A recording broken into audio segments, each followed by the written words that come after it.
Editors അവറിലേക്ക് സ്വാഗതം. പ്രധാന വാർത്തകൾ. Malabar TMT 500D steel bars.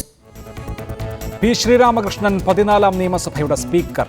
Shri P ശ്രീരാമകൃഷ്ണനെ 14ാം Kerala നിയമസഭാ സ്പീക്കറായി തെരഞ്ഞെടുത്തതായി പ്രഖ്യാപിക്കുന്നു. UDFൽ നിന്ന് ഒരു വോട്ട് ചോർന്നു, അന്വേഷിക്കുമെന്ന് Chennithala. PC George vote അസാധുവാക്കി.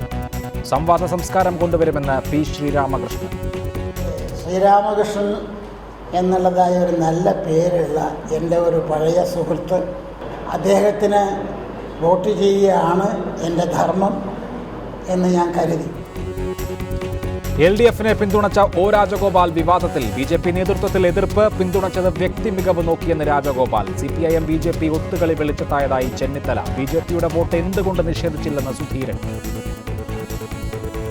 Air കേരളയ്ക്ക് പ്രതീക്ഷയായി പുതിയ വ്യോമയാന നയം. അന്താരാഷ്ട്ര സർവീസിന് 5 വർഷത്തെ പ്രവൃത്തി പരിചയം വേണ്ട. കേന്ദ്രമന്ത്രിസഭ നയത്തിന് ഉടൻ അംഗീകാരം നൽകിയേക്കും.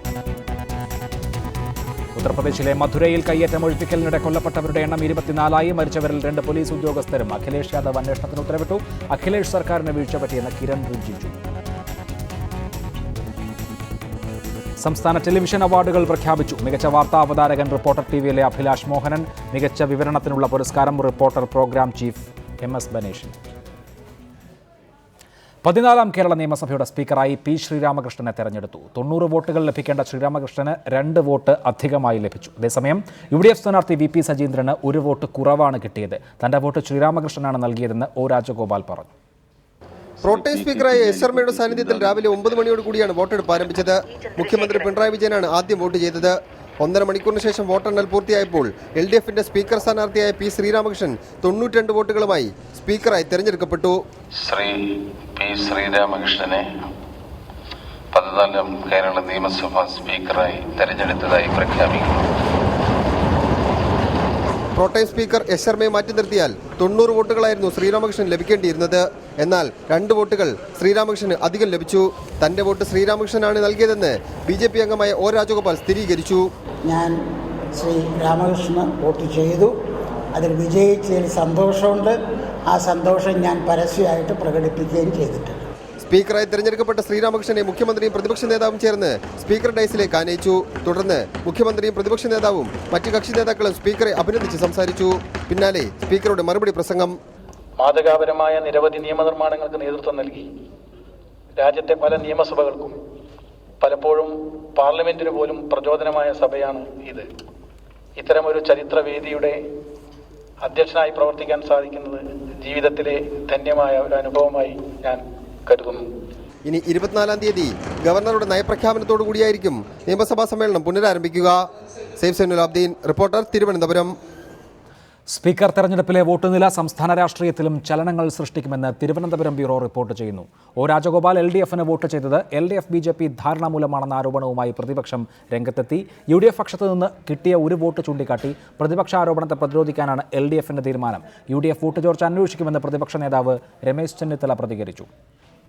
സ്പീക്കർ തെരഞ്ഞെടുപ്പിൽ ഇടത് സ്ഥാനാർത്ഥി പി ശ്രീരാമകൃഷ്ണന് അധികമായി ലഭിച്ച 2 വോട്ടിൽ 1 തന്റേതെന്ന് O രാജഗോപാൽ വെളിപ്പെടുത്തിയതാണ് പുതിയ രാഷ്ട്രീയ വിവാദത്തിന് തിരികൊളുത്തിയത്. പേര്, വ്യക്തിത്വം, രാഷ്ട്രീയ പരിചയം എന്നിവ മുൻനിർത്തി വ്യക്തിപരമായ തീരുമാനത്തിന്റെ ഭാഗമാണ് ശ്രീരാമകൃഷ്ണന് വോട്ട് ചെയ്തതെന്ന് O രാജഗോപാൽ പറഞ്ഞു. ശ്രീരാമകൃഷ്ണൻ എന്നുള്ളതായ ഒരു നല്ല പേരുള്ള എൻ്റെ ഒരു പഴയ സുഹൃത്ത്, ചെറുപ്പക്കാരൻ, മാർക്സിസ്റ്റ് പാർട്ടിയിൽപ്പെട്ട ആളാണെങ്കിലും ധാരാളം കാര്യങ്ങളിൽ യോജിപ്പുള്ളതായിട്ടുള്ള സുഹൃത്ത്, അങ്ങനെയുള്ള ഒരാൾ സ്ഥാനാർത്ഥിയായി നിൽക്കുന്ന അവസരത്തിൽ അദ്ദേഹത്തിന് വോട്ട് ചെയ്യുകയാണ് എൻ്റെ ധർമ്മം. രാജഗോപാലിന്റെ വോട്ട് LDF BJP ബന്ധത്തിന്റെ തെളിവായി ചൂണ്ടിക്കാട്ടി പ്രതിപക്ഷ നേതാവ് രമേശ് ചെന്നിത്തല ഉടൻ രംഗത്തെത്തി. O രാജഗോപാലിന്റെ വോട്ട് ഇടതുപക്ഷത്തിന് ലഭിച്ചത് നേരത്തെ UDF ഉന്നയിച്ച കാര്യങ്ങൾ ശരിയാണെന്ന് തെളിയുകയാണ്. ഇടതുപക്ഷവും BJPയും തമ്മിലുള്ള കൂട്ടുകെട്ട് കൂടുതൽ വ്യക്തമാവുകയാണ്. എന്നാൽ പ്രതിപക്ഷത്ത് നിന്ന് ലഭിച്ച 1 വോട്ട് ചൂണ്ടിക്കാട്ടി ആരോപണങ്ങളെ മറികടക്കാനാണ് ഭരണപക്ഷത്തിന്റെ തീരുമാനം. നഷ്ടപ്പെട്ട വോട്ട് ആരുടേതെന്ന ചോദ്യം പ്രതിപക്ഷ നിരയെ അസ്വസ്ഥമാക്കുന്നുണ്ട്. വോട്ട് ചോർച്ച അന്വേഷിക്കുമെന്ന് പറഞ്ഞ പ്രതിപക്ഷ നേതാവ് ഇതൊരു കൈപ്പിഴ മാത്രമാകാം എന്ന നിലപാടാണ് സ്വീകരിച്ചത്. അത് 1 വോട്ട് കുറഞ്ഞിട്ടുണ്ട്. അത് എനിക്ക് തോന്നി വോട്ടിങ്ങിൻ്റെ അകത്ത് വന്നിട്ടുള്ള ചില ഇപ്പം പരിചയക്കുറവ് കൊണ്ടൊക്കെ സംഭവിച്ചിട്ടുള്ളതാകാം എന്നുള്ളതാണ്. വേറെ മനഃപൂർവ്വം ഞങ്ങൾ പരിശോധിക്കുന്നുണ്ട്. അധികമായി വോട്ട് ചെയ്തവർക്ക് സ്പീക്കർ നന്ദി രേഖപ്പെടുത്തുകയും ചെയ്തു. എൻ്റെ അടുത്ത് അങ്ങനെ വിവരമില്ല, എനിക്കറിയില്ല ആരുടെ വോട്ടാണെന്ന്. വോട്ട് ചെയ്തെങ്കിൽ സന്തോഷം, നന്ദി. Reporter, Thiruvananthapuram. Shri Muhammad Riyas CPIM, Shri JR Padmakumar BJP, Shri Jacob George മുതിർന്ന മാധ്യമപ്രവർത്തകൻ, ശ്രീ പഴകുളം മധു കോൺഗ്രസ് എന്നിവരാണ് ചർച്ചയിൽ പങ്കെടുക്കുക. 30 സെക്കൻഡ്. ആദ്യം ശ്രീ JR പത്മകുമാർ. VP സജീന്ദ്രൻ എന്നായിരുന്നു UDFന്റെ സ്പീക്കർ സ്ഥാനാർത്ഥിയുടെ പേര്. അങ്ങനെ പേര് അയോഗ്യതയായി കണ്ട് എതിർ സ്ഥാനാർത്ഥിയുടെ പേര് കുറെ കൂടി മെച്ചമായതുകൊണ്ട് ആ സ്ഥാനാർത്ഥിക്ക് വോട്ട് ചെയ്യുന്ന ആ തിയറി ഉണ്ടല്ലോ, അതൊന്ന് വിശദീകരിക്കാമോ?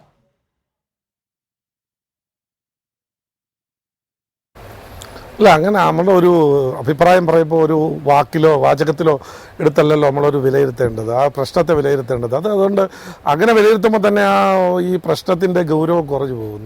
ഇതിനെ സംബന്ധിച്ചിടത്തോളം സ്പീക്കർ തെരഞ്ഞെടുപ്പിനെ സംബന്ധിച്ചിടത്തോളം ഈ രാജഗോപാൽ ചെയ്ത വോട്ട് വളരെ വിവാദമാക്കുന്നതിന് വേണ്ടി ശ്രമം നടക്കുന്നുണ്ട്. ആ വിവാദമാക്കേണ്ട യാതൊരു കാര്യമില്ല. അത് വളരെ വ്യക്തമായിട്ട് അദ്ദേഹം വോട്ട് ചെയ്തതിന് ശേഷം പറഞ്ഞിട്ടുണ്ട്. പാർട്ടി ഞാൻ അഭിപ്രായം ചോദിച്ചിട്ടില്ല. പാർട്ടിയെ സംബന്ധിച്ചിടത്തോളം അങ്ങനെ ഒരു നിർദ്ദേശം കൊടുത്തിട്ടില്ല. കാരണം നിർദ്ദേശം കൊടുക്കാതിരിക്കുന്നതിനുള്ള പ്രധാന കാരണം അദ്ദേഹത്തിന്റെ വോട്ട് ഈ തെരഞ്ഞെടുപ്പിൽ പ്രസക്തമല്ല. എന്തെന്ന് വെച്ചാൽ ജയപരാജയങ്ങൾ നിശ്ചയിക്കാൻ പര്യാപ്തമായ ഒരു അംഗസംഖ്യ BJPക്ക് നിയമസഭയിൽ ശരിയാണ്. ശ്രീ JR പത്മകുമാർ, ജയപരാജയങ്ങളെ നിർണ്ണയിക്കുന്നത് ഈ വോട്ടല്ല, പക്ഷേ ആ വോട്ട് BJPയുടെ ചരിത്രത്തിലെ ആദ്യത്തെ നിയമസഭാ വോട്ടാണ്. അതിന്റെ ചരിത്ര പ്രാധാന്യം മാത്രമല്ല, ആ വോട്ട് ഒരു പൊളിറ്റിക്കൽ സ്റ്റേറ്റ്മെന്റ് കൂടിയാണ്. PC ജോർജ് ഒരു മുന്നണിക്കും വോട്ട് ചെയ്യേണ്ട എന്ന് തീരുമാനിച്ച് ബാലറ്റ് പേപ്പർ മടക്കി ബാലറ്റ് ബോക്സിനകത്തിട്ടപ്പോൾ O രാജഗോപാൽ P ശ്രീരാമകൃഷ്ണന് വോട്ട് ചെയ്യുകയും ഞാൻ ശ്രീരാമകൃഷ്ണനാണ് വോട്ട് ചെയ്തത് എന്ന് പ്രഖ്യാപിക്കുകയും ചെയ്യുന്നത് നിഷ്കളങ്കമായി അല്ല. അതിന് കൃത്യമായ രാഷ്ട്രീയ അർത്ഥമുണ്ട്. BJP എന്താണ് ഉദ്ദേശിക്കുന്നതെന്ന് മനസ്സിലാകുന്നില്ല. അങ്ങനെയല്ലല്ലോ അല്ലല്ല, PC ജോർജ് എടുക്കുന്ന നിലപാട് അനുസരിച്ച് O രാജഗോപാൽ അല്ലെങ്കിൽ BJP എടുക്കണം എന്ന് നമുക്ക് പറയാൻ പറ്റുമോ? അങ്ങനെ പറ്റില്ലല്ലോ. ഞങ്ങളെ സംബന്ധിച്ചിടത്തോളം അല്ലെങ്കിൽ രാജേട്ടനെ സംബന്ധിച്ചിടത്തോളം രാജേട്ടൻ എടുത്ത നിലപാട് ഈ സ്പീക്കർ തെരഞ്ഞെടുപ്പിൽ രാഷ്ട്രീയം വേണ്ട, ആ രാഷ്ട്രീയ നിലപാട് വേണ്ട എന്നുള്ള നിലപാട്. അതേസമയം അത് കഴിഞ്ഞിട്ട് നിയമസഭയിലേക്ക് വരുമ്പോൾ പ്രശ്നാധിഷ്ഠിതമായി ഓരോ വിഷയത്തിന്റെ അടിസ്ഥാനത്തിൽ ചില സമയത്ത് പ്രതിപക്ഷം എതിർക്കുന്ന സമയത്ത് പ്രതിപക്ഷത്തിനോടൊപ്പം നിന്ന് എതിർക്കേണ്ടി വരും. അപ്പോൾ BJP UDFുമായി കൂട്ടുചേർന്നെന്ന് പറയാൻ പറ്റുമോ? അപ്പോൾ ഓരോ ഇഷ്യൂവിനെ സംബന്ധിച്ച് അതിൽ പ്രധാനമായിട്ട് കാണേണ്ടത് കേരളത്തിന്റെ വികസനവുമായി ബന്ധപ്പെട്ട് ജനങ്ങൾക്ക് ഗുണകരമായ നിലപാടെടുക്കേണ്ട സാഹചര്യത്തിൽ ജനങ്ങളോടൊപ്പം നിന്ന് ഈ സംസ്ഥാനത്തിന്റെ വികസനത്തിന് വേണ്ടി രാഷ്ട്രീയം മറന്നുകൊണ്ട് നിലപാടെടുക്കണം. ഇപ്പോൾ നിങ്ങൾ ഒരു കാര്യം ഞാൻ ഓർമ്മിക്കാൻ ആഗ്രഹിക്കുകയാണ്. ഈ കഴിഞ്ഞ ദിവസം കേരളത്തിന്റെ മുഖ്യമന്ത്രി ഡൽഹി പോയി പ്രധാനമന്ത്രിയെ കണ്ട സമയത്ത് പ്രധാനമന്ത്രി പറഞ്ഞൊരു കാര്യം ഓർക്കണം. പ്രധാനമന്ത്രി പറഞ്ഞു GST പാസ്സാക്കുന്നതുമായി സ്വാഭാവികമായും മുഖ്യമന്ത്രി പ്രധാനമന്ത്രിയെ കാണും, പരസ്പരം ആശയവിനിമയം നടത്തും. ഇതൊക്കെ ഫെഡറൽ സംവിധാനത്തിന്റെ ഭാഗം തന്നെയല്ലേ ശ്രീ JR പത്മകുമാർ? അതുകൊണ്ട് ഭരണമുന്നണിക്ക് BJP വോട്ട് ചെയ്യുക എന്നുള്ളതിന്റെ സാങ്കത്യം എവിടെ? അതൊക്കെ വേറെ കാര്യമാണ്. ഫ്ലോറിൽ BJP എടുത്തിരിക്കുന്ന ആദ്യത്തെ നിലപാട് LDFന് അനുകൂലമാണ് എന്ന് മാത്രമല്ല, പേരിൻ്റെ മാഹാത്മ്യം ചൂണ്ടിക്കാണിച്ച് ശ്രീരാമചന്ദ്രനെ ഉദാഹരിച്ച് എങ്ങനെയാണ് ധർമ്മരാജ്യം നടപ്പാക്കേണ്ടത് എന്ന് വിവരിച്ച് O രാജഗോപാൽ അദ്ദേഹത്തിൻ്റെ ആദ്യത്തെ നിയമസഭാ നടപടിക്രമം മുന്നോട്ട് കൊണ്ടുപോയത് അങ്ങനെ വളരെ നിഷ്കളങ്കമായാണ് എന്ന് എങ്ങനെ കരുതാൻ കഴിയും? അതിൽ കൃത്യമായ ഒരു പൊളിറ്റിക്കൽ സ്റ്റേറ്റ്മെന്റ് നൽകുന്നുണ്ട്. അത് BJPയുടെ സംസ്ഥാന നേതൃത്വം ആലോചിക്കാതെ O രാജഗോപാൽ സ്വന്തം നിലക്കെടുത്തതാണോ? BJP പാർട്ടിക്ക് അതിൻ്റെ നേതൃത്വത്തിന് ഒരറിവും ഇതുമായി ബന്ധപ്പെട്ടില്ല എന്നാണോ? അറിവിന്റെ പ്രശ്നമല്ലല്ലോ. അദ്ദേഹം തന്നെ പറഞ്ഞല്ലോ, പാർട്ടി എന്നോട് ഇന്നത് ചെയ്യണമെന്ന് നിർദ്ദേശിച്ചിട്ടില്ല. ഇത് ഞാൻ മനസാക്ഷി അനുസരിച്ച് ചെയ്തതാണ്. അതിനെ സംബന്ധിച്ച് പാർട്ടിക്ക് പരാതി ഇല്ലല്ലോ. പാർട്ടി രാജഗോപാൽ എടുത്ത് തെറ്റായിപ്പോയെന്ന് പറഞ്ഞിട്ടില്ലല്ലോ. അപ്പോൾ ആ സാഹചര്യത്തിൽ രാജേട്ടൻ എടുത്ത നിലപാട് ഈ സ്പീക്കർ തെരഞ്ഞെടുപ്പിൽ രാഷ്ട്രീയം വേണ്ട. ഇതേപോലെ നിലപാട് എടുത്തിട്ടുള്ളൂ. ഞങ്ങൾക്കറിയാലോ, PJ കുര്യൻ രാജ്യസഭയിലെ വൈസ് ചെയർമാനായി എടുക്കുന്ന സമയത്ത് എന്താ നിലപാട്? എല്ലാവരും ഒറ്റക്കെട്ടായി വോട്ട് ചെയ്തില്ലേ? ആരും എതിർത്തില്ലല്ലോ. അപ്പൊ അങ്ങനെയല്ലല്ലോ ഈ തെരഞ്ഞെടുപ്പിനെ സംബന്ധിച്ച്, സ്പീക്കർ തെരഞ്ഞെടുപ്പിനെ സംബന്ധിച്ച് രാഷ്ട്രീയം വേണ്ട. അതേസമയം രാഷ്ട്രീയ നിലപാടെടുക്കേണ്ട സാഹചര്യമുണ്ട്. മുല്ലപ്പെരിയാർ BJPയുടെ ഇക്കാര്യത്തിലെ വിശദീകരണം ശ്രീ മുഹമ്മദ് റിയാസ്. ഇന്നലെ തന്നെ പ്രതിപക്ഷം വ്യക്തമാക്കിയിരുന്നു ഞങ്ങൾക്ക് BJPയുടെ വോട്ട് ആവശ്യമില്ല എന്ന്. PC ജോർജിന്റെ വോട്ടോ O രാജഗോപാലിന്റെ വോട്ടോ ഞങ്ങൾക്ക് വേണ്ട എന്ന് വാർത്താ സമ്മേളനം നടത്തി പ്രഖ്യാപിച്ചു UDF. അതേസമയം LDFന്റെ ഭാഗത്ത് നിന്ന് ഇത് സംബന്ധിച്ച യാതൊരു നിലപാട് പ്രഖ്യാപനവും ഉണ്ടായില്ല. ഇന്ന് O രാജഗോപാൽ LDFന്റെ സ്ഥാനാർത്ഥിക്കാണ് നിയമസഭയിൽ വോട്ട് ചെയ്തത്. അത് അദ്ദേഹം പരസ്യമായി ഞാൻ വോട്ട് ചെയ്തു എന്ന് വിശദീകരിച്ചു. LDFിൻ്റെ സ്ഥാനാർത്ഥിയായി സ്പീക്കറായ പി ശ്രീരാമകൃഷ്ണൻ വോട്ട് ചെയ്തതിന് നന്ദിയും രേഖപ്പെടുത്തി. എന്താണ് ഇതിൻ്റെ രാഷ്ട്രീയം?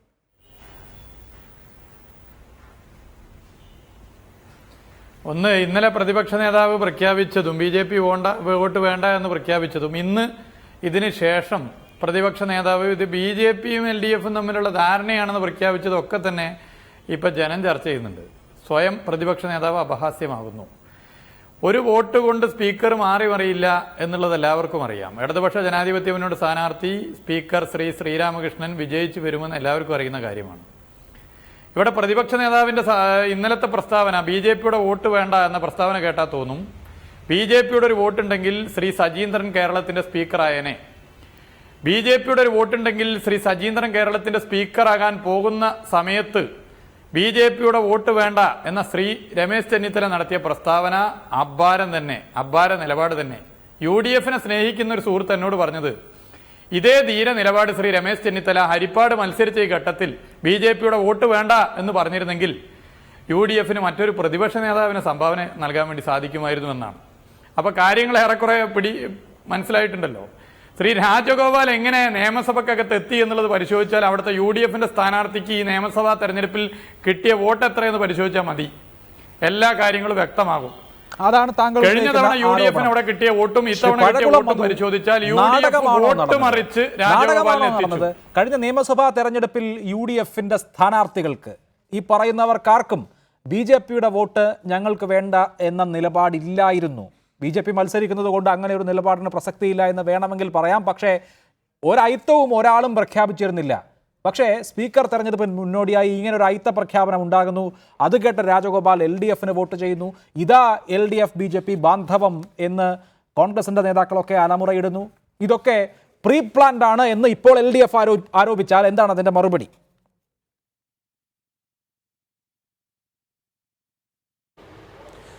ഇതിലെന്താണ് മുൻധാരണയുള്ളത്? BJPയുടെ നേതാവായിട്ടുള്ള ശ്രീ O രാജഗോപാൽ നിയമസഭയിലെത്തുകയും അദ്ദേഹം ഇടതുമുന്നണിക്ക് അനുകൂലമായി വോട്ട് ചെയ്യുകയും ചെയ്തു.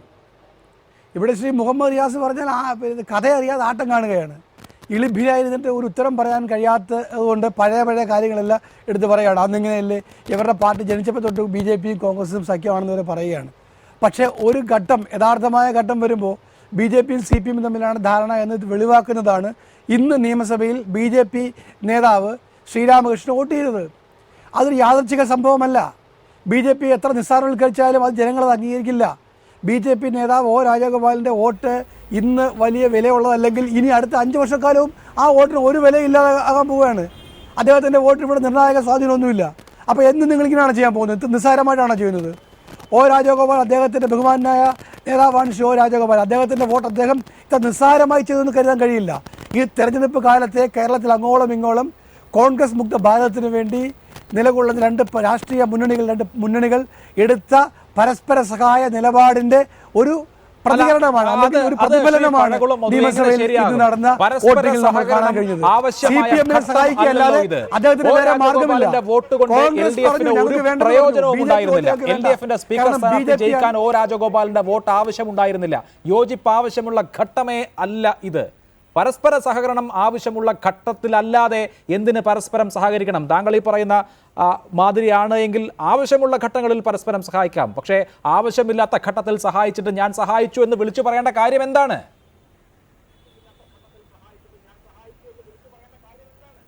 ആവശ്യമുള്ള ഘട്ടത്തിൽ സഹായിച്ചിട്ടുണ്ടല്ലോ. AB വാജ്പേയി ഇന്ത്യയുടെ പ്രധാനമന്ത്രിയാക്കാൻ സഹായിച്ചത് ആരാ? VP സിംഗിന്റെ ഗവൺമെന്റിനെ ഇന്ത്യയിൽ നിലനിർത്തിയത് ആരാ? എവരും ജനതാദളും എല്ലാം കൂടി ചേർന്നല്ലേ, BJP ചേർന്നല്ലേ? അപ്പോൾ അവർ പല ഘട്ടങ്ങളിലും കേരളത്തിലും ഇന്ത്യയിലും ആകെ സഹായിച്ചിട്ടുണ്ട്. ഇത് ആദ്യത്തെ സംഭവമല്ല. പിന്നെ പുലി വരുന്നതെന്ന് ജനങ്ങളെ ഭീതിപ്പെടുത്തിയിട്ട് അവസാനം എവർ തമ്മിലുള്ള രഹസ്യ ബാന്ധവമാണ് കേരളത്തിൽ നടപാടുന്നത്.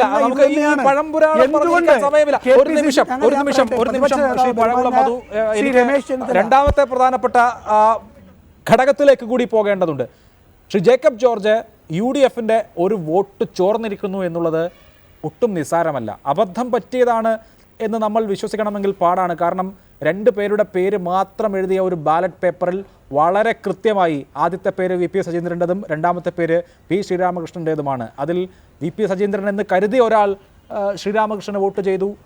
എന്ന് വിശ്വസിക്കാൻ നമുക്ക് ബുദ്ധിമുട്ടാണ്. എന്താണ് UDFന്റെ പാർലമെന്ററി പാർട്ടിയിൽ ഒരു ഭിന്നത, ഒരു കൊഴിഞ്ഞുപോക്ക് സമീപഭാവിയിൽ ഉണ്ടാകുമെന്നതിൻ്റെ ചൂണ്ടുപലകയായി ഇതിനെ കാണണോ?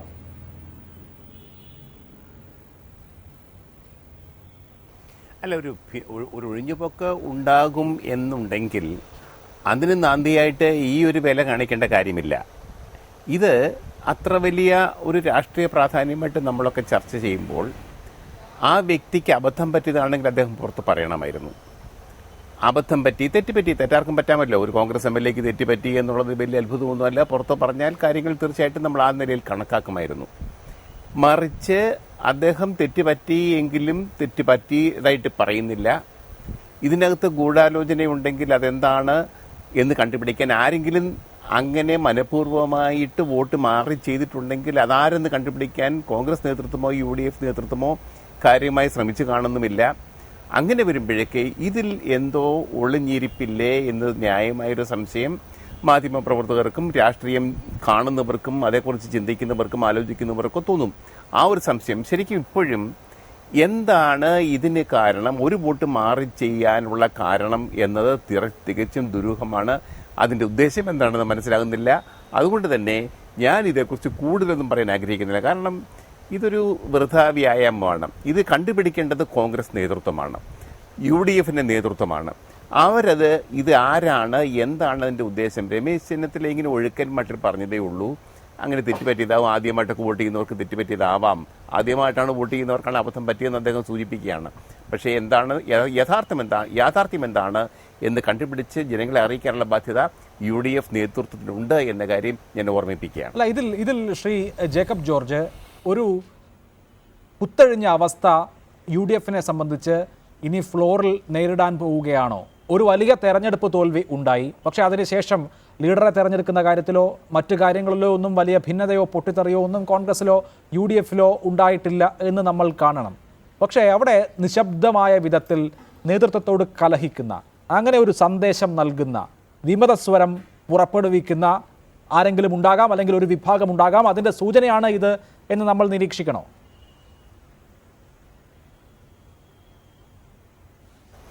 അങ്ങനെയാണെങ്കിൽ രമേശ് ചെന്നിത്തല ഈ ആളിനെ കണ്ടുപിടിക്കേണ്ടത് രമേശിൻ്റെ നിലനിൽപ്പിൻ്റെയും മുന്നോട്ടുള്ള പോക്കിൻ്റെയും കൂടി അതിനും കൂടി ആവശ്യമാണ്. കാരണം തനിക്കെതിരെ ഉയരുന്ന ഒരു ശബ്ദമാണ് ഈ ഭരണപക്ഷത്തേക്ക് പോയ ഈ വോട്ട് എങ്കിൽ സ്വാഭാവികമായിട്ടും കോൺഗ്രസിനകത്തോ UDFിനകത്തോ എന്തോ ഒരു കലഹം പൊട്ടിപ്പുറപ്പെടുന്നുണ്ട് എന്നുള്ളത് സംശയമില്ലാത്ത കാര്യമാണല്ലോ.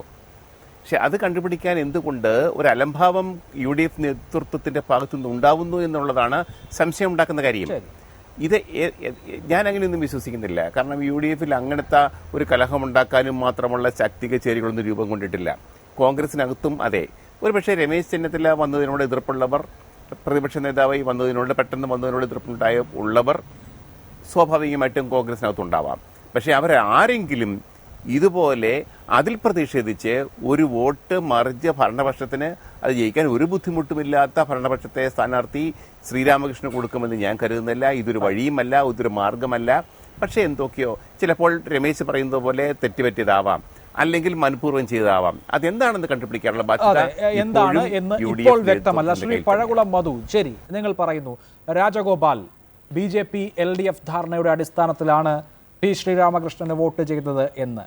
അങ്ങനെയാണ് എങ്കിൽ നിങ്ങളുടെ പക്ഷത്ത് നിന്ന് തെരഞ്ഞെടുപ്പിൽ വിജയിച്ച് നിയമസഭയിലെത്തിയ ഒരാൾ എന്ത് ധാരണയുടെ അടിസ്ഥാനത്തിലാണ് ഇടതുപക്ഷത്തിന്റെ സ്ഥാനാർത്ഥിക്ക്, സ്പീക്കർ സ്ഥാനാർത്ഥിക്ക് വോട്ട് ചെയ്തത്?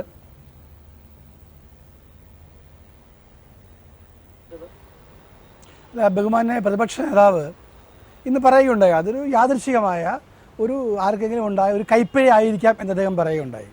കേരള നിയമസഭയിൽ സത്യത്തിൽ ഇത് ആദ്യമല്ല ഇങ്ങനെ സംഭവിക്കുന്നത്. എൻ്റെ ഓർമ്മ ശരിയാണെങ്കിൽ 2001 ശ്രീ വക്കം പുരുഷോത്തമൻ നിയമസഭാ സ്പീക്കറായി മത്സരിക്കുമ്പോൾ UDFന് 88 MLAമാരാണ് ഉണ്ടായത്. വോട്ടെണ്ണിയപ്പോൾ അദ്ദേഹത്തിന് ഒരു വോട്ട് കൂടുതൽ കിട്ടി. 2003 രാജ്യസഭാ തെരഞ്ഞെടുപ്പിൽ ശ്രീ വയലാർ രവിക്ക് അനുകൂലമായി ശ്രീ കോവൂർ കുഞ്ഞുമൻ വോട്ട് ചെയ്തതായിട്ട് ഈ അടുത്ത സമയത്ത് നമ്മൾ വെളിവാകുകയുണ്ടായി. അപ്പോൾ ഇതൊക്കെ ഒരു യാദൃച്ഛികമായി സംഭവിച്ച ഒരു കാര്യമായിട്ടാണ് നമുക്കെല്ലാവർക്കും തോന്നുന്നത്. അപ്പോൾ അതല്ല എങ്കിൽ, യാദൃച്ഛികമല്ലെങ്കിൽ ശക്തമായ നടപടി ഉണ്ടാകും. ബഹുമാന്യ ശ്രീ ജേക്കബ് ജോർജ് ഇവിടെ സൂചിപ്പിച്ചതുപോലെ ഇത് രമേശ് ചെന്നിത്തല പ്രതിപക്ഷ നേതാവ് അതിനെ ആരെങ്കിലും പ്രതിഷേധിച്ചുകൊണ്ട് അങ്ങനെ യാതൊരു പ്രതിഷേധവും കോൺഗ്രസിലില്ല. തെരഞ്ഞെടുപ്പിൻ്റെ വലിയ പരാജയത്തെ മനസ്സിലായിക്കൊണ്ട് ഒറ്റക്കെട്ടായി കോൺഗ്രസും UDF മുൻപോട്ട് പോവുകയാണ്. ഇതൊന്നും ഒരു ഇൻഡിക്കേഷനുമല്ല, ഒന്നിൻ്റെയും ഇൻഡിക്കേഷനല്ല. ഇത് ആർക്കെങ്കിലും ഒരു പിഴവ് പറ്റിയതാകാം. അതല്ല എങ്കിൽ അത് പരിശോധിക്കാൻ സമയമുണ്ടല്ലോ, അതിൻ്റേതായിട്ടുള്ള പ്രൊസീജിയേഴ്സ് ഉണ്ടല്ലോ, നമുക്കത് പിന്നീട് കാണാം. അത് നമുക്ക് ഇന്നിപ്പോൾ രാവിലെ സംഭവം ഇന്ന് വൈകുന്നേരം ചർച്ച ചെയ്ത് തീരുമാനിച്ച് അതിൻ്റെ കാര്യകാരണ സഹിതം തീരുമാനിക്കേണ്ട സമയമൊന്നും ആയിട്ടില്ല. അത്ര ഗൗരവമുള്ള കാര്യമേ അല്ല ഇത്. അതിന്റെ അതായിട്ടുള്ള ഗൗരവത്തിൽ അത് നമുക്ക് പരിശോധിക്കാവുന്നതാണ്. പക്ഷേ BJPയുടെ അഖിലേന്ത്യാ നേതാവ് ശ്രീ O രാജഗോപാൽ ഞാൻ പാർട്ടിയോട് ചോദിക്കാതാണ് വോട്ട് ചെയ്തതെന്ന് പറഞ്ഞാൽ അത് ഗ്രഹിക്കാൻ വിഷയത്തിലേക്കാണ് ഞാൻ വരുന്നത്. ശ്രീ മുഹമ്മദ് റിയാസ്, ഇവിടെ 1-2 വോട്ട് P ശ്രീരാമകൃഷ്ണന് അധികം കിട്ടിയത് കൊണ്ട് യാതൊരു ഗുണവും ഉണ്ടാകാൻ പോകുന്നില്ല. ഇനി 3-4 വോട്ട് അധികം കിട്ടിയാൽ തന്നെയും പ്രസക്തമല്ല ഈ ഘട്ടത്തിൽ. പക്ഷേ BJP സംസ്ഥാന ചരിത്രത്തിൽ ആദ്യമായി നിയമസഭാ അംഗത്വം നേടുന്ന വേളയിൽ അവർ ഫ്ലോറിൽ എടുത്തിട്ടുള്ള ആദ്യത്തെ തീരുമാനം തന്നെ, അവരുടെ ആദ്യത്തെ വോട്ട് തന്നെ ഇടതുപക്ഷത്തിന് അനുകൂലമായിരുന്നു എന്നുള്ളതിനെ യാദൃശ്ചികത എന്ന് വേണമെങ്കിൽ വിശേഷിപ്പിക്കാം. നിങ്ങൾ അങ്ങനെ പറയുമായിരിക്കാം. പക്ഷേ പുറത്ത് അത് ആ തരത്തിലുള്ള ഒരു പ്രചരണമല്ല ഉണ്ടാക്കാൻ പോകുന്നത്. ഇവിടെ ഇടതുമുന്നണിയും BJPയും തമ്മിൽ കൊടുക്കൽ വാങ്ങലുകളുണ്ട് എന്ന പ്രചരണത്തെയാണ് ഇനി പുറത്ത് പൊതുജനമധ്യത്തിൽ പൊതുമണ്ഡലത്തിൽ നിങ്ങൾക്ക് പ്രതിരോധിക്കാനുള്ളത്.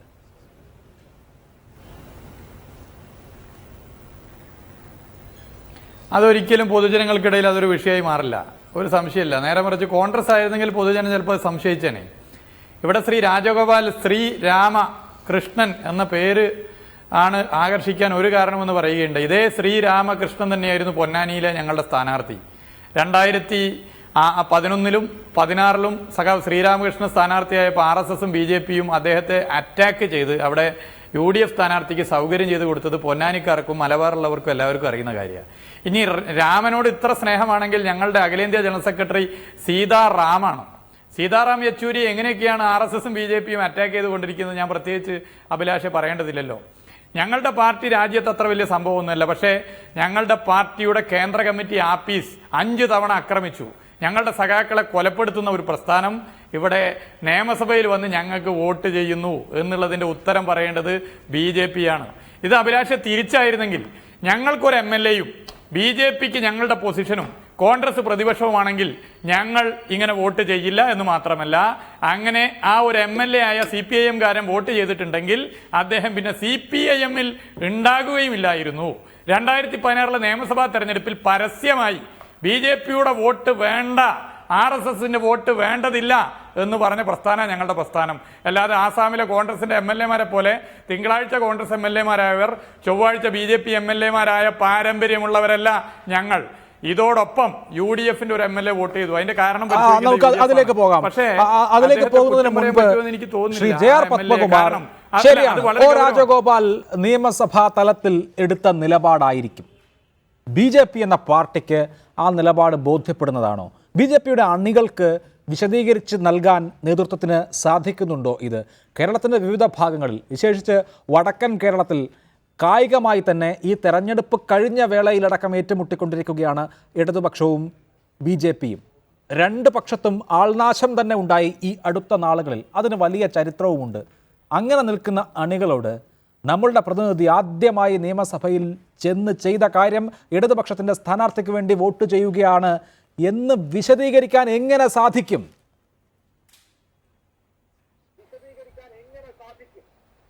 അല്ല, ഞാൻ പറഞ്ഞില്ല, ഇത് നമ്മൾ ഇതിൻ്റെ ഈ തെരഞ്ഞെടുപ്പിലെ യഥാർത്ഥ ചർച്ച ചെയ്യേണ്ട ആ വിഷയത്തിൻ്റെ ആ മർമ്മം മാറ്റിയിട്ട് വേറെ വശത്തേക്ക് നമ്മൾ ചർച്ച പോവുകയാണ്. ഞങ്ങൾ വളരെ വ്യക്തമായിട്ട് ഞങ്ങളുടെ നിലപാട് പറഞ്ഞല്ലോ. സ്പീക്കർ തെരഞ്ഞെടുപ്പിനെ ഞങ്ങൾ രാഷ്ട്രീയമായി കാണുന്നില്ല. സംസ്ഥാനത്തിൻ്റെ വികസനവുമായി വരുന്നപ്പോൾ ഞങ്ങൾ രാഷ്ട്രീയമായി കാണുന്നില്ല.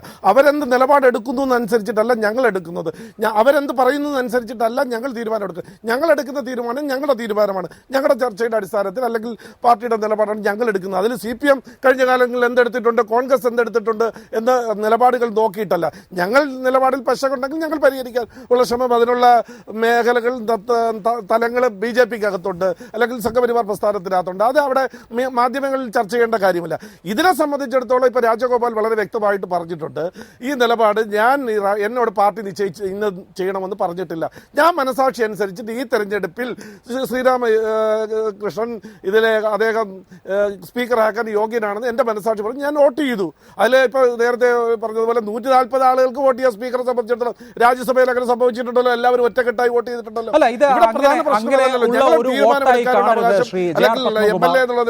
ബി ജെ പിയുടെ ആദ്യത്തെ വോട്ട്, ഈ വോട്ട് ഒരു വോട്ട് മാത്രമല്ല, ഒരു പൊളിറ്റിക്കൽ സ്റ്റേറ്റ്മെന്റ് കൂടിയാണ്. ഇടതുപക്ഷത്തെ ഞങ്ങൾ നിയമസഭയിൽ പിന്തുണയ്ക്കുന്നു എന്നാണോ ആ വോട്ട് നൽകുന്ന സന്ദേശം എന്നെനിക്കറിയില്ല. അദ്ദേഹം വിശദീകരിക്കുന്നത് ശ്രീരാമകൃഷ്ണൻ എന്ന് പേരുള്ള ഒരാൾ, ആ പേര് എനിക്ക് വളരെ ഇഷ്ടമാണ്. പിന്നീട് അദ്ദേഹം ശ്രീരാമചന്ദ്രൻ്റെ ധർമ്മം നിറഞ്ഞ ഭരണം വിശദീകരിക്കുകയുണ്ടായി. എന്നിട്ട് അതുപോലെ തന്നെ നീതിമാനാകാൻ കഴിയട്ടെ എന്ന് ആശംസിക്കുകയുണ്ടായി. ഇതൊരു സന്ദേശം നൽകുന്ന വോട്ടാണല്ലോ. ആ സന്ദേശം എന്താണ്? അങ്ങനെയല്ല അതിനെ വിലയിരുത്തേണ്ടത്. പ്രതിപക്ഷ രാഷ്ട്രീയമായി എതിർപ്പുണ്ടെങ്കിലും സ്പീക്കർ എന്നുള്ള നിലയിൽ അദ്ദേഹത്തിന് രാഷ്ട്രീയം മറന്നുകൊണ്ട് വോട്ട് ചെയ്തെന്ന് പറഞ്ഞാൽ അദ്ദേഹത്തിന് കൊടുക്കുന്ന ഒരു സന്ദേശം കൂടിയാണ്. നിഷ്പക്ഷമായി സ്പീക്കറായി കഴിയുമ്പോൾ എല്ലാവർക്കും തുല്യ നീതി കൊടുക്കുന്ന രീതിയിൽ എല്ലാ അംഗങ്ങളോടും പെരുമാറണമെന്ന് ചിന്തിച്ചൂടെ? ഇതിനെ സംബന്ധിച്ചിടത്തോളം ഞങ്ങളൊരു തീരുമാനം എടുത്ത് അദ്ദേഹത്തെ പറഞ്ഞിട്ടില്ല. അദ്ദേഹം മനസാക്ഷി അനുസരിച്ച് വോട്ട് ചെയ്തു. ഇവിടെ പ്രശ്നം അതല്ലല്ലോ. ഇവിടെ പ്രശ്നം വിപ്പ് കൊടുത്തിട്ട്, പാർട്ടി വിപ്പ് കൊടുത്തിട്ട് പാർട്ടിയുടെ KPCCയുടെ സമുന്നതനായ നേതാവ് മാറി വോട്ട് ചെയ്തു എന്ന് പറയുമ്പോൾ അത് ലഘൂകരിച്ച് കാണുക. അത് യാദർച്ഛികമാണ്. ഇന്ന് പല മീഡിയയിലും വന്നിട്ടുണ്ട്. ഞാൻ ഇന്നത്തെ സ്പീക്കർ സ്ഥാനാർത്ഥിയുമായ ഒരു ചാനൽ ചർച്ചയിൽ പറഞ്ഞപ്പോൾ അദ്ദേഹം പറഞ്ഞത് വെളിച്ചക്കുറവുണ്ടെന്നാ അദ്ദേഹം പറഞ്ഞത്. അതുകൊണ്ട് വോട്ട് മാറിപ്പോയെന്നാണ്. പത്രത്തിൽ ഇപ്പൊ മീഡിയയിൽ വന്നിട്ടുള്ളത് KPCCയുടെ സമുന്നതനായ നേതാവാണ് വോട്ട് മറിച്ച് ചെയ്തത്. അതല്ലേ വിശദീകരിക്കുമെന്ന് ഞാൻ കരുതുന്നു. താങ്കളിലേക്ക് വരുന്നതിന് മുൻപ് ശ്രീ ജേക്കബ് ജോർജ്, UDFന്റെ MLA-മാർ 47 അതിൽ കോൺഗ്രസിന്റെ 22 MLA-മാരുണ്ട്. ഈ ചോർന്ന വോട്ട് കോൺഗ്രസ് പാർലമെന്ററി പാർട്ടിയുടെ ഭാഗമായ വോട്ടാണ് എന്നും അത് സമുന്നതനായ നേതാവാണ് എന്നും ഇപ്പോൾ BJP പറയുന്നു. ഇങ്ങനെ ഉള്ള ഉപശാല ചർച്ചകൾ സജീവമാണ് താനും. അപ്പോൾ നമ്മൾ ഈ പറയുന്നത് മാതിരി അബദ്ധം പറ്റി യാദൃശ്ചികമായി ഉണ്ടാകുന്ന ഒന്നാണ് എങ്കിൽ അങ്ങനെ കോൺഗ്രസിലേക്കും ഒരു വ്യക്തിയിലേക്കും ഒന്നും പിൻ പോയിന്റ് ചെയ്യേണ്ട കാര്യമില്ലല്ലോ. അപ്പോൾ അതിനെന്തെങ്കിലും രാഷ്ട്രീയം ഉണ്ടാകുമല്ലോ. താങ്കൾ തലസ്ഥാനത്ത് അങ്ങനെ എന്തെങ്കിലും രാഷ്ട്രീയ നീക്കം സംശയിക്കുന്നുണ്ടോ? അല്ല, പത്മകുമാർ ഇപ്പോൾ പറഞ്ഞു കേട്ടതാണ് ഞാൻ അറിഞ്ഞത്. ഇത് നേരത്തെയും കുറച്ചു നേരമായി പത്മകുമാർ എന്നോട് ഉണ്ടായിരുന്നു. ഇതുവരെ അദ്ദേഹം ഒരു പേര് പറഞ്ഞില്ല, ഇപ്പോഴും പേര് പറയുന്നില്ല. പേര് പറയട്ടെ, നമുക്ക് ചർച്ച ചെയ്യാമല്ലോ. അതിന് സാധ്യതയുണ്ടോ ഇല്ലയോ? സാധ്യത ഉണ്ടെങ്കിൽ എന്തായിരിക്കാം അങ്ങനെ ഒരു നേതാവ് ഇങ്ങനെ ഒരു വോട്ട് ചെയ്തതിന് സാധ്യത കാരണം എന്തായിരിക്കാം എന്നൊക്കെ നമുക്ക് പറയാമല്ലോ. അദ്ദേഹം പേര് പറയാൻ ധൈര്യപ്പെടും എന്നെനിക്ക് തോന്നുന്നില്ല. പേര് പറഞ്ഞിട്ടില്ല ഇതുവരെയും. പേര് പറഞ്ഞാൽ നന്നായിരുന്നു. പക്ഷേ എനിക്ക് തോന്നുന്നു അങ്ങനെ ഒരു പേര് പറയാനോ കണ്ടെത്താനോ കോൺഗ്രസ് നേതൃത്വത്തിന് തന്നെ ഇതുവരെയും കഴിഞ്ഞിട്ടില്ല. UDF നേതൃത്വത്തിനും കഴിഞ്ഞിട്ടില്ല. ആരാണ് ഇങ്ങനെ വോട്ട് ചെയ്തയാൾ അത് കണ്ടുപിടിക്കുക അത്ര എളുപ്പമുള്ള കാര്യമല്ല. വളരെ വിശദമായി കാര്യങ്ങൾ പഠിച്ചും മനസ്സിലാക്കിയും അന്വേഷണം നടത്തിയും മാത്രമേ ആ ഒരു പേരെ കണ്ടുപിടിക്കാൻ പറ്റൂ. JR പത്മകുമാർ ഇങ്ങനെ ഒരു ആളുണ്ട് എന്ന് പറയുന്നുണ്ടെങ്കിൽ തീർച്ചയായിട്ടും അത് രാഷ്ട്രീയം മാത്രമായിരിക്കാം. അതിനപ്പുറത്തേക്ക് അതിനകത്ത് യാഥാർത്ഥ്യം ഉണ്ടാവാൻ സാധ്യതയില്ല എന്നാണ് താങ്കൾ സൂചിപ്പിക്കുന്നത്. ശ്രീ പഴകുളം മധു, അങ്ങനെ ഈ ഉപശാല വർത്തമാനത്തിൽ കോൺഗ്രസിലെ ഒരംഗമാണ് വോട്ട് മാറ്റി ചെയ്തത് എന്ന് കേൾക്കുന്നുണ്ട്. അങ്ങനെ കോൺഗ്രസിനെ ടാർഗറ്റ് ചെയ്യാൻ നമ്മുടെ മുന്നിൽ വസ്തുതകളൊന്നുമില്ല. 47 MLA-മാരിൽ ആരുമാകാം, അത് അബദ്ധമാകാം, മനഃപൂർവ്വമാകാം, എന്തുമാകാം. പക്ഷേ അങ്ങനെ ഒരു ചർച്ച ഉണ്ട്. കോൺഗ്രസിൽ നിന്നാണ് വോട്ട് ചോർന്നു പോയത് എന്ന് ചിന്തിക്കാൻ താങ്കളെ സംബന്ധിച്ച് എന്തെങ്കിലും കാരണമുണ്ടോ?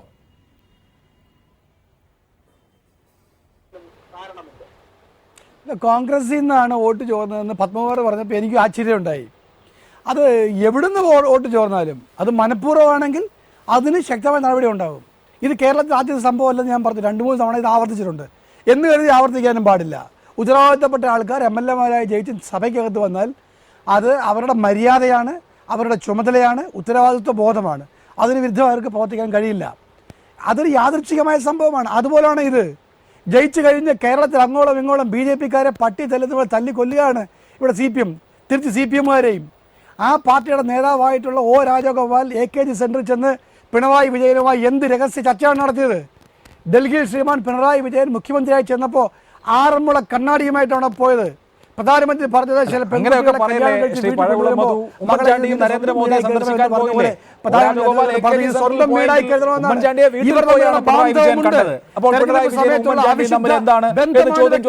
വല്ല കഥയുമുണ്ടോ?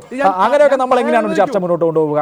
JR പത്മകുമാർ, താങ്കൾ വളരെ ഗുരുതരമായ ഒരു ആരോപണം ഉന്നയിക്കുകയുണ്ടായി. അത് കോൺഗ്രസിന്റെ ഒരു സമുന്നതനായ നേതാവാണ് വോട്ട് മാറ്റി ചെയ്തത് എന്നാണ്. എന്താണ് അതിന്റെ കൂടുതൽ വിവരങ്ങൾ? എനിക്കറിയില്ല. താങ്കൾക്ക് ഈ ചർച്ചയിൽ പങ്കെടുക്കുന്ന മറ്റാളുകളെയും ഈ ചർച്ച ശ്രവിക്കുന്ന പ്രേക്ഷകരെയും അക്കാര്യം അറിയിക്കാം. ഞാനിപ്പോ എന്തായാലും ഞാൻ ആ പേര് ഇപ്പം പറയാൻ ഉദ്ദേശിക്കുന്നില്ല. അത് KPCC നേതൃത്വത്തിന് അറിയാം, പഴകുളം മധുവിനും നന്നായിട്ട് അറിയാം. പല മീഡിയയിലും അത് വന്നിട്ടുണ്ട്. KPCCയുടെ ഒരു സമുന്നതനായ നേതാവാണ് അത് ചെയ്തിട്ടുള്ളത്. ഈ സജീന്ദ്രനേക്കാൾ യോഗ്യൻ ശ്രീരാമകൃഷ്ണനാണെന്നൊരു ബോധത്തിന്റെ അടിസ്ഥാനത്തിൽ മനഃപൂർവ്വം ചെയ്തതാണെന്നുള്ള കാര്യം വളരെ വ്യക്തമാണ്. അതാണ് ചർച്ച ചെയ്യേണ്ടത്. അല്ലാതെ മറ്റത്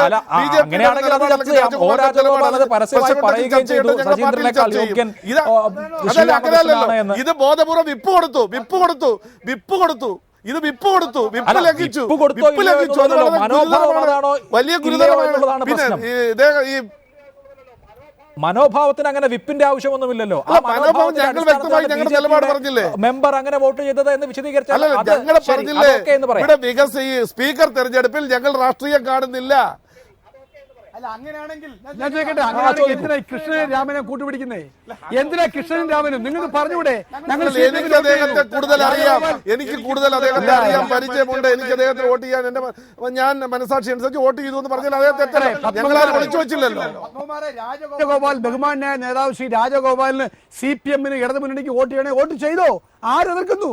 എന്തിനാ രഹസ്യബാന്ധവം? അല്ലല്ലോ, വോട്ട് ചെയ്തതിന് വോട്ട് വേണ്ട നിങ്ങൾ പറഞ്ഞോ? ഞങ്ങൾ പറഞ്ഞല്ലോ ഞങ്ങൾക്ക് BJP വോട്ട് വേണ്ട, രാജഗോപാലിന്റെ വോട്ട് ഞങ്ങൾക്ക് വേണ്ടെന്ന് പറഞ്ഞല്ലോ. ആ ആർജവം കാണിക്കാൻ മുഖ്യമന്ത്രി പിണറായി വിജയനെ തയ്യാറുണ്ടോ? അദ്ദേഹം തയ്യാറുണ്ടോ? അപ്പൊ ഇത് കച്ചവടമാണ്, തനി കച്ചവടമാണ്. തനി കച്ചവടമാണ്. ഞാൻ ചോദിക്കട്ടെ, നിങ്ങൾ ശരി, ശ്രീ മുഹമ്മദ് റിയാസ്, തീർച്ചയായും താങ്കൾ ഇരിക്കുന്നുണ്ട്, ഞാൻ കാണുന്നുണ്ട്. 3000 വോട്ടുണ്ടായിരുന്ന ഹരിപ്പാട്ട്, 3000 വോട്ടുണ്ടായിരുന്ന ഹരിപ്പാട്ട് ഇപ്പൊ 20,000 വോട്ട് വർദ്ധിച്ചു. അവിടെ BJPയുടെ വോട്ട് വാങ്ങിച്ചാണ് രമേശ് ചെന്നിത്തല ജയിച്ചതെന്ന് പറയാൻ നിങ്ങൾക്ക് യാതൊരു എളുപ്പമില്ലല്ലോ. 3000 വോട്ടുണ്ടായിരുന്ന ഹരിപ്പാട് 20,000 BJP വോട്ട് കിട്ടിയ മണ്ഡലം ഹരിപ്പാട്. 11 കാണാറില്ല. ഒരു നിമിഷം അല്ല, റിയാസ് യാഥാർത്ഥ്യമേ കാണാറില്ല. മാത്രമേ എപ്പോൾ സംസാരിക്കാറുള്ളൂ. 3000 വോട്ടായിരുന്നു BJPക്ക് ഉണ്ടായിരുന്നത്. അത് കഴിഞ്ഞ തെരഞ്ഞെടുപ്പിൽ 4000 വർദ്ധിച്ചു. ഇത്തവണ 17,000 19,000 എങ്ങനെയാണ് BJP വോട്ട് വാങ്ങിച്ച് രമേശ് ചെന്നിത്തല ജയിക്കുന്നത്? യാഥാർത്ഥ്യവുമായി ഉത്തരവാദിത്തപ്പെട്ട നേതാക്കന്മാർ ഉന്നയിക്കരുത്. നിങ്ങളുടെ മുഖം നഷ്ടപ്പെട്ടിരിക്കുന്നു CPM-ന്റെ. കൊല്ലാനും വിട്ടിട്ട് 4 രഹസ്യ ബാന്ധവം ഉണ്ടാക്കിയത് നിങ്ങളെ ജനങ്ങളും പാർട്ടി ആളുകൾ ഒറ്റപ്പെടുത്തും. എന്നെ അവസരം എന്ന് പറയാൻ അനുവദിക്കണ്ടേ? പറഞ്ഞോളൂ. ഒന്ന്, അഭിലാഷേ, ഈ പഴം പോലെയുള്ള ഈ വിഷയത്തിൽ കുളമാക്കി ചർച്ച ചെയ്യാൻ ശ്രീ പഴംകുളം മധുവിനെ പോലെ ഞാൻ തയ്യാറല്ല. ഞാൻ 1-2 കാര്യം പറയാം. ഇവിടെ കേരളത്തിന്റെ മുഖ്യമന്ത്രിയാണ് ഇന്ത്യയുടെ പ്രധാനമന്ത്രിയെ കണ്ടത്, അല്ലാതെ പിണറായി വിജയൻ പോയി നരേന്ദ്രമോദിയെ കണ്ടതല്ല. അത് കാണൽ ഒരു നാടിന്റെ ആവശ്യമാണ്. തമാശക്കാര് പറയുന്ന ഉത്തരം പറയാതെ, നിങ്ങൾ തമാശ പങ്കെടുക്കാൻ ഈ ഹാസ്യ നടന്മാര് പറയുന്ന പോലുള്ള വാക്കുകൾ പറയാതെ, ഹാസ്യ നടന്മാരെ പോലെ സംസാരിക്കാതെ ഉത്തരം പറയൂ. താങ്കൾ ഒരു ഹാസ്യ നടന്മാരെ പോലെ ഉത്തരവാദിത്തപ്പെട്ട വൃത്തിയുടെ വർത്തമാനം പറയാതെ നിങ്ങൾ ഉത്തരവാദിത്തപ്പെട്ട CPM നേതാവാണെങ്കിൽ ചർച്ചയിൽ പങ്കെടുക്കൂ.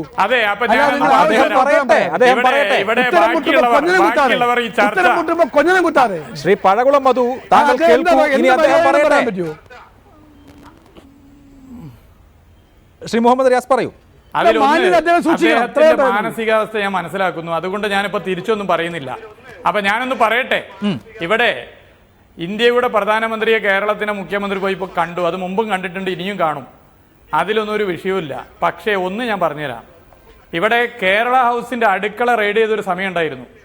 കേരളത്തിന്റെ മുഖ്യമന്ത്രി പദവിയിൽ ഇരിക്കുന്നയാൾ സംസാരശേഷി ഇല്ലാത്ത ആളാണെങ്കിൽ പോലും സംസാരിച്ചു പോകുന്ന, ശബ്ദിച്ചു പോകുന്ന, പ്രതിഷേധിച്ചു പോകുന്ന ഒരു വിഷയം ഉണ്ടായിട്ട് പോലും ശ്രീ ഉമ്മൻചാണ്ടി മിണ്ടിയിരുന്നില്ല.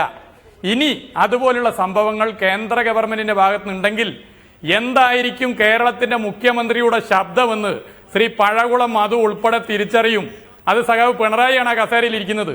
ഇവിടെ ഇപ്പൊ കേരളത്തിന്റെ മുഖ്യമന്ത്രി ഇന്ത്യയുടെ പ്രധാനമന്ത്രിയെ പോയി കണ്ടത് ഇങ്ങനെ ആകെ കുഴപ്പമായിട്ടും നിങ്ങൾ കാണാനില്ല. രണ്ടാമത്തെ കാര്യം, ജനാധിപത്യപരമായി ചർച്ച എന്ന് പറഞ്ഞാൽ എല്ലാവർക്കും പങ്കെടുക്കണം. ചർച്ചയിൽ വന്ന് ഇങ്ങനെ ബഹളമാക്കുകയും ലഹളാക്കുകയാണെങ്കിൽ അഭിലാഷേ, ഞാൻ ഈ ചർച്ചയിൽ ഇരിക്കില്ല. ഞാൻ വളരെ കൃത്യമായി കാര്യങ്ങൾ പറയാൻ ആഗ്രഹിക്കുന്നു. ആലപ്പുഴ ജില്ലയിലെ BJPയുടെ വോട്ടെടുക്കൂ. ആലപ്പുഴ ജില്ലയിലെ BJP നിയമസഭാ മണ്ഡലങ്ങളിലെ വോട്ട്, ആ വോട്ടാണോ ഹരിപ്പാട് BJPക്ക് കിട്ടിയിട്ടുള്ളത്? ഹരിപ്പാടിന്റെ തൊട്ട് അപ്പുറത്തും ഇപ്പുറത്തുള്ള വോട്ടെടുത്തോ? ആ വോട്ടാണോ ഹരിപ്പാട് കിട്ടിയിട്ടുള്ളത്? അല്ല. ഹരിപ്പാട് ആദ്യം BJPയുടെ സ്ഥാനാർത്ഥി ആരായിരുന്നു? ശ്രീ VV രാജേഷ് ആയിരുന്നു.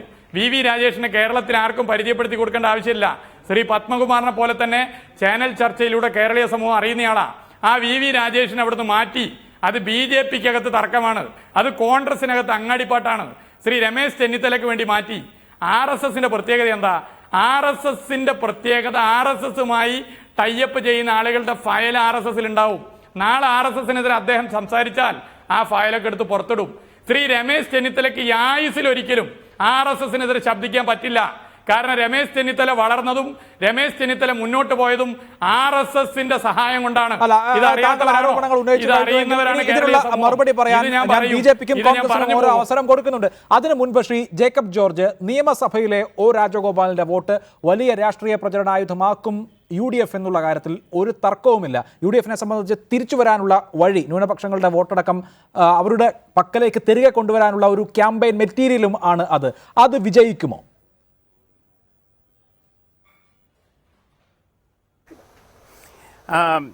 ഏതായാലും റിയാസ് രമേശ് ചെന്നിത്തലയെ കുറിച്ച് പറഞ്ഞ RSSന്റെ മാനസപുത്രനാണ് രമേശ് ചെന്നിത്തല എന്ന വാദത്തോട് ഞാൻ യോജിക്കുന്നില്ല.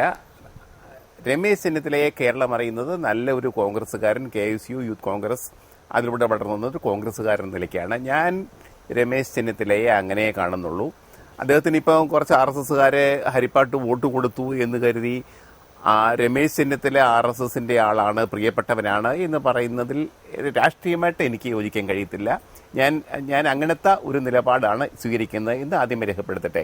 ഇപ്പം റിയാസിനും മധുവിനും ഒക്കെ രാഷ്ട്രീയ തലം, എൻ്റേത് രാഷ്ട്രീയമായിട്ടല്ല ഞാൻ പറഞ്ഞത്, വ്യക്തിപരമായ എൻ്റെ ഒരു കാഴ്ചപ്പാടാണ്. ഇനി ഇപ്പോൾ O രാജഗോപാലിൻ്റെ വോട്ട്, ഞാൻ O രാജഗോപാലിനെ കാണുന്നതും അതേപോലെ കക്ഷി രാഷ്ട്രീയങ്ങൾക്ക് അതീതമായിട്ട് നിൽക്കുന്ന ഒരു രാഷ്ട്രീയക്കാരനെന്നാണ്. AB വാജ്പേയിയെക്കുറിച്ച് പണ്ട് പറഞ്ഞിട്ടുണ്ട്, the right man in the wrong party എന്ന്. ആ വിശേഷണം O രാജഗോപാലിനും ചേരും. അതുകൊണ്ട് അദ്ദേഹത്തിന്റെ നിഷ്കളങ്കതയുടെ വോട്ട് മാത്രമാണ് ഇന്ന് CPM സ്ഥാനാർത്ഥി ശ്രീരാമകൃഷ്ണൻ നൽകിയ വോട്ട്.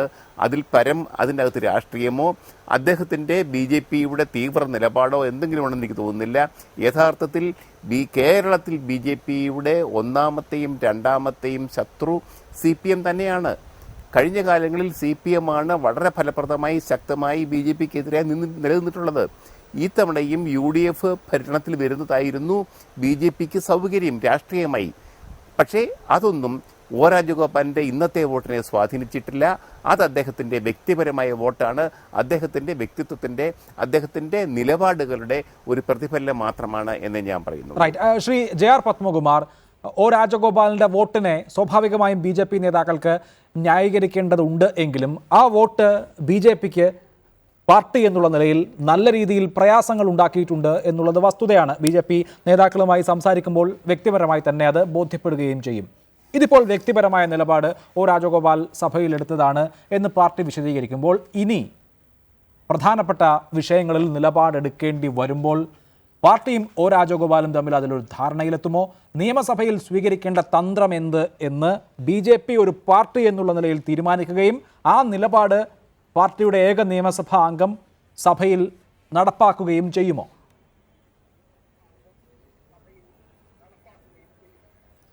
ഈ പാർട്ടിയും രാജഗോപാലിനെ ഇന്ന് രണ്ടായി കാണണ്ട. ഇപ്പോൾ ജേക്കബ് ജോർജ് പറഞ്ഞതുപോലെ ഒരു പാർട്ടി രാജഗോപാലിന്റെ വ്യക്തിത്വമാണ് BJPയുടെ വ്യക്തിത്വമാണ്, BJPയുടെ വ്യക്തിത്വമാണ് രാജഗോപാലിന്റെ വ്യക്തിത്വം. രണ്ടായി കാണേണ്ട കാര്യമില്ല. ഇവിടെ സംബന്ധിച്ചിടത്തോളം, നിയമസഭകളെ സംബന്ധിച്ചിടത്തോളം തീരുമാനമെടുക്കുന്നത് രാജഗോപാൽ തീരുമാനമെടുക്കുന്നത് പാർട്ടി എടുക്കുന്ന തീരുമാനവുമാണ്. പാർട്ടിയുടെ തീരുമാനം രാജഗോപാലിന്റെ തീരുമാനമാണ്. കാര്യം രാജഗോപാൽ എന്ന് പറയുന്നത് പാർട്ടിയുടെ സമുന്നതനായ നേതാവാണ്, അതിന്റെ സ്ഥാപക നേതാക്കന്മാരിൽ ഒരാളാണ്.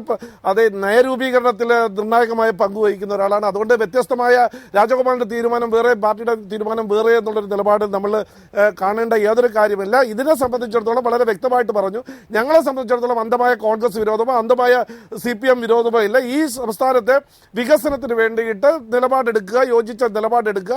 അത് ചില സമയത്ത് LDFന് അനുകൂലമായ നിലപാടായിട്ട് ചിത്രീകരിക്കാം, ചില സമയത്ത് LDFന്റെ അനുകൂലമായ നിലപാട് ആയിട്ട് ചിത്രീകരിക്കാം. പൊതുവായി ഈ സംസ്ഥാനത്തിന്റെ ജനങ്ങളെ ബാധിക്കുന്ന പ്രശ്നത്തിൽ ശരിയുടെ പക്ഷത്ത് നിന്നുകൊണ്ട് ശക്തമായൊരു നിലപാടെടുക്കുമെന്നുള്ളതിൽ യാതൊരു സംശയമുണ്ട്. ഇതിനിടയിൽ ഒരു 2 കാര്യം കൂടി പറഞ്ഞുകൊണ്ട് നേരത്തെ ചർച്ച ചെയ്ത 2 കാര്യങ്ങൾ, ഞങ്ങളെ സംബന്ധിച്ചിടത്തോളം ഈ നേമത്തെ അദ്ദേഹത്തിന്റെ വിജയത്തിന്റെ ഉത്തരവാദി നേമത്തെ ജനങ്ങളാണ്. 68,000 വോട്ട് അദ്ദേഹത്തിന് നൽകി വോട്ട് ചെയ്തു. അതിലേറ്റവും പ്രധാനപ്പെട്ട റിയാസ് ഉൾപ്പെടെയുള്ള ആളുകൾ മനസ്സിലാക്കേണ്ട ഒരു കാര്യം, കഴിഞ്ഞ 2011 ശിവൻകുട്ടിക്ക് കിട്ടിയ വോട്ടിൽ അദ്ദേഹത്തിന് 148 ബൂത്തുകളിൽ 58 ബൂത്തുകളിൽ ഇപ്രാവശ്യം വോട്ട് കുറഞ്ഞിട്ടുണ്ട്. അതേസമയം 40ഓളം ബൂത്തുകളിൽ 3 ഇരട്ടി വോട്ട് കിട്ടിയിട്ടുണ്ട്. ന്യൂനപക്ഷ സമുദായങ്ങളുടെ ഇടയിൽ കോൺസെൻട്രേഷൻ ഉണ്ടാക്കിയെടുക്കുന്നതിന് CPMന് ശ്രമിച്ചിട്ടുണ്ട്, അത് വിജയിച്ചിട്ടുണ്ട്. ചില ബൂത്തുകളിൽ 40ഓളം ബൂത്തുകളിൽ 3 ഇരട്ടി വോട്ട് കിട്ടിയിട്ടുണ്ട്. അതേസമയം 148 ബൂത്തുകളിൽ 58ഓളം ബൂത്തുകളിൽ വോട്ട് കുറഞ്ഞിട്ടുണ്ട്. അത് CPM വിലയിരുത്തണം. അപ്പോൾ എവിടെയാണ് വോട്ട് കുറഞ്ഞതെന്ന് മനസ്സിലാക്കണം. അതുപോലെ K മുരളീധരന്റെ വിജയത്വം നിങ്ങൾ കണക്കാക്കി നോക്കണം. 11 കൗൺസിലർമാരുള്ള, ഏറ്റവും കൂടുതൽ കൗൺസിലർമാരുള്ള CPMനാണ്. ആ 11 കൗൺസിലർമാരുള്ള അടുത്ത് ഒരു ബൂത്തിൽ പോലും, ഒരു വാർഡിൽ പോലും CPMത്തിന് ലീഡ് ഉണ്ടാക്കിയെടുക്കാൻ കഴിഞ്ഞിട്ടില്ല. മുൻ മേയർ മത്സരിച്ച് ജയിച്ചിരുന്ന മുട്ടട വാർഡിൽ പോലും 952 വോട്ട് മാത്രമേ കിട്ടിയിട്ടുള്ളൂ. അവിടെ CPM എടുത്ത നിലപാട് മുരളീധരന് അനുകൂലമായുള്ള നിലപാടാണ്.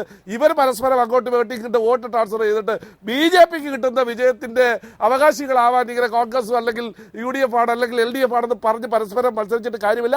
അവിടുത്തെ 68,000 ആളുകളെ നിങ്ങൾ അപമാനിക്കുന്നതിന് തുല്യമാണ്. റൈറ്റ്.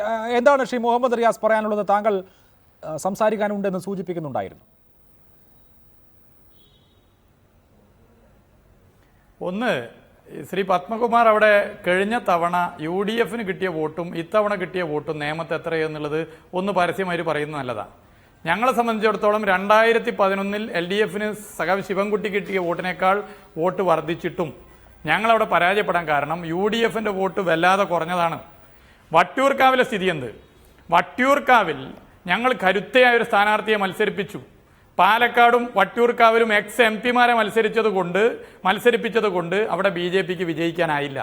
എന്നാൽ തിരിച്ച് ഇവിടെ ശ്രീ പത്മകുമാറും പ്രിയപ്പെട്ട ശ്രീ പഴകുളം മധുവും ബോധപൂർവം പറയാൻ മടിക്കുന്ന കാര്യം നേമത്തെ വോട്ട് ചോർച്ചയാണ്. കേരളത്തിലെ UDFന് എന്ത് സംഭവിച്ചു? നെഞ്ചത്ത് കൈവച്ച് ശ്രീ പഴകുളം മധുവിന് പറയാൻ വേണ്ടി പറ്റുമോ? 8% വോട്ട് കുറഞ്ഞു. അഭിലാഷെ, 982 മുതലുള്ള നിയമസഭാ തെരഞ്ഞെടുപ്പിനെ കണക്ക് പരിശോധിച്ചാൽ ഏതെങ്കിലും ഒരു മുന്നണി വിജയിച്ചിട്ടുണ്ട്.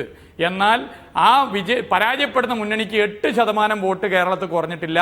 അത് ആദ്യമായിട്ടാണ് ഈ 34 കൊല്ലത്തിനിടയിൽ സംഭവിക്കുന്നത്. ആ 8% വോട്ട് കുറഞ്ഞതിൽ മഹാഭൂരിപക്ഷം വോട്ടും പോയത് BJPക്കാണ്. ഇതിനെക്കുറിച്ചാണ് ശ്രീ പഴകുളം മധു പറയേണ്ടത്. അദ്ദേഹം ചർച്ചയെ വ്യക്തിപരമായി എടുക്കുമെന്ന് ഞാൻ പ്രതീക്ഷിക്കുന്നില്ല. എന്നെ സംബന്ധിച്ചിടത്തോളം വ്യക്തിപരമായി ചർച്ച എടുക്കുന്നില്ല. രാഷ്ട്രീയത്തിന്റെ പ്രതീകമാണ് ഞാനായാലും നിങ്ങളായാലും ഒക്കെ. ആ രീതിയിൽ, ആ സ്പിരിറ്റിൽ ഈ ചർച്ച മുന്നോട്ട് പോകണമെന്നേ ഞാൻ ആഗ്രഹിക്കുന്നു. ശരി, താങ്കൾ അത് വിശദീകരിച്ചു കഴിഞ്ഞു. ശ്രീ പഴകുളം മധു, എന്തിന് BJPയും ഇടതുപക്ഷവും തമ്മിൽ സഖ്യമുണ്ടാക്കണം? അങ്ങനെ ഒന്നുണ്ടാക്കി എന്നുള്ളതാണ് നിങ്ങൾ ആരോപിക്കുന്നത്. ഇവിടെ നിയമസഭാ തെരഞ്ഞെടുപ്പിന്റെ കണക്ക് പറഞ്ഞു. BJP വളരുകയാണ് എങ്കിൽ, NDA വളരുകയാണ് എങ്കിൽ നഷ്ടമുണ്ടാകുന്നത് UDFനാണ്. ഗുണഭോക്താവ് BJP മുന്നണിയാണ്. അപ്പോൾ എന്തിനാണ് LDFും BJPയും തമ്മിൽ രഹസ്യമോ പരസ്യമോ ആയ എന്തെങ്കിലും ഒരു ധാരണ ഉണ്ടാക്കുന്നത്? അപ്പോൾ ഈ ഒരു നിയമസഭാ വോട്ടിന്റെ അടിസ്ഥാനത്തിൽ അങ്ങനെ ഒരു സിദ്ധാന്തം ആവിഷ്കരിച്ചാൽ കേരളത്തിലെ ജനങ്ങൾ അത് വിശ്വസിക്കുമോ?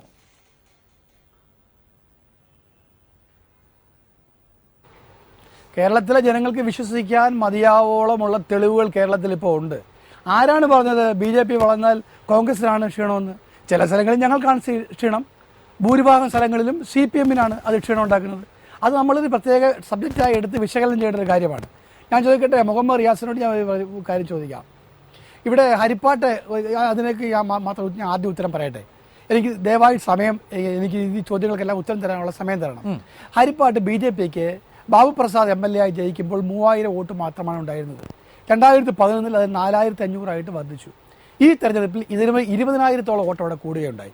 അപ്പോൾ യാതൊരു സത്യവുമില്ലാത്ത യാതൊരു യാഥാർത്ഥ്യവുമായിട്ട് യാതൊരു ബന്ധവുമില്ലാത്ത വിധത്തിൽ BJPയുടെ RSSന്റെ വോട്ട് കിട്ടി എന്ന് പറയുന്ന കള്ളം, പച്ചക്കള്ളം ഇനിയും അത് ആവർത്തിക്കരുത്.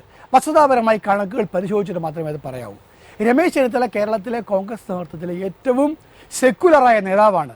അദ്ദേഹത്തിൻ്റെ ഇതപര്യന്തമുള്ള രാഷ്ട്രീയ പ്രവർത്തനം, നിലപാടുകൾ, അദ്ദേഹത്തിൻ്റെ പ്രസംഗങ്ങൾ എല്ലാം പരിശോധിച്ച് നമുക്ക് മനസ്സിലാകുന്ന ഒരു യാഥാർത്ഥ്യം, അദ്ദേഹം കേരളത്തിൽ ചോദ്യം ചെയ്യപ്പെടാത്ത മതേതര വ്യക്തിത്വമുള്ള, മതേതര ചരിത്രമുള്ള ഒരു നേതാവാണ്. ഇപ്പം BJP വ്യക്തികളെ ആക്ഷേപിക്കാൻ വേണ്ടി ഇങ്ങനെ ചാനൽ ചർച്ചകളിൽ നമ്മൾ ഇല്ലാത്ത കണക്കുകൾ ഉദ്ധരിച്ച് പറയുന്നത്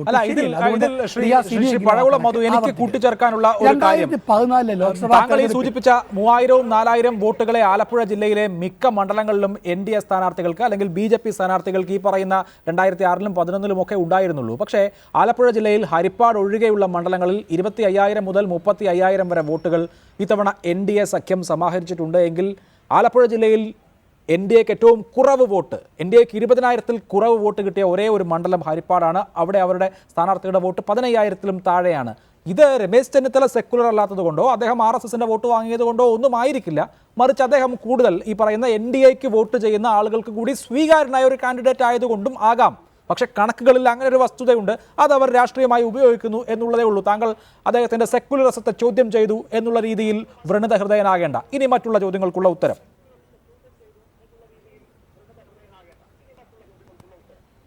ഞാൻ ചോദിക്കട്ടെ, അപ്പോൾ ഇത് വസ്തുതാപരമായ കാര്യങ്ങൾ പറയണം എന്നതുകൊണ്ട് മാത്രമാണ് ഞാൻ ആ കണക്കുകൾ ഇവിടെ ഉദ്ധരിച്ചത്. ഞാൻ ചോദിക്കട്ടെ, 2014 ലോക്സഭാ തെരഞ്ഞെടുപ്പിൽ തിരുവനന്തപുരം പാർലമെന്റ് മണ്ഡലത്തിൽ ഒരു പേയ്മെന്റ് സീറ്റാക്കി മാറ്റിയിട്ട് അവിടെ ഒരു ദുർബലനായ സ്ഥാനാർത്ഥിയാണ് ഇടതുപക്ഷം നിർത്തിയത്.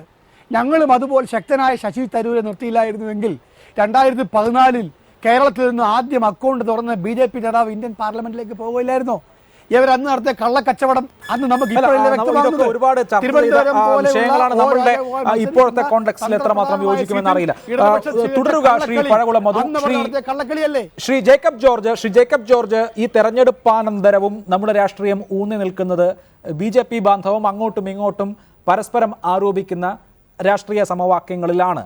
ഇനി കേരളത്തിന്റെ രാഷ്ട്രീയം ഇപ്പോൾ നേരത്തെ Shri JR Padmakumar അവകാശപ്പെട്ടതുപോലെ BJP കേന്ദ്രിതമാകുമോ, BJP വലിയ ശക്തിയാകുമോ എന്നുള്ളതല്ല, BJPയോടുള്ള സമീപനം എങ്ങനെ എന്നുള്ള കാര്യത്തിലെ തർക്കം, അതിൽ കൂടുതൽ ശക്തി ആർക്ക് എന്നുള്ള കാര്യം, ഇതായിരിക്കുമോ കേരള രാഷ്ട്രീയത്തെ ഡിഫൈൻ ചെയ്യുക?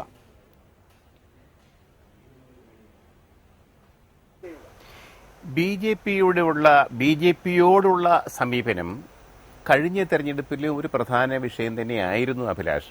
BJP വലിയ സംഭവമായിട്ട് അവതരിക്കുന്നു, വലിയ ഒച്ചപ്പാടോടുകൂടി പ്രചാരണം നടത്തുന്നു.